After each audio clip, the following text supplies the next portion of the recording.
If you have a business and you're tired of direct deposits and manual transfers, here are a few ways to accept credit card payments online. First, use payment gateways like Stripe or PayPal. These platforms let you accept Visa, Mastercard, and other cards directly on your website. You just create an account, connect your bank, integrate it into your site, then handle the security and processing for you.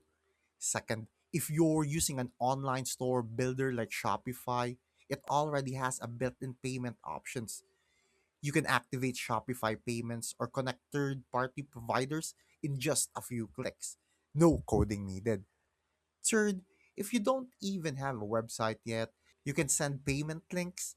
Platforms like Stripe and PayPal let you generate a simple checkout link and send it through Messenger, email, or even Instagram DMs. Once they pay, the money goes straight to your account. Now, what really matters here is this: make sure the platform is secure, has reasonable transaction fees, and is easy for the customer to use.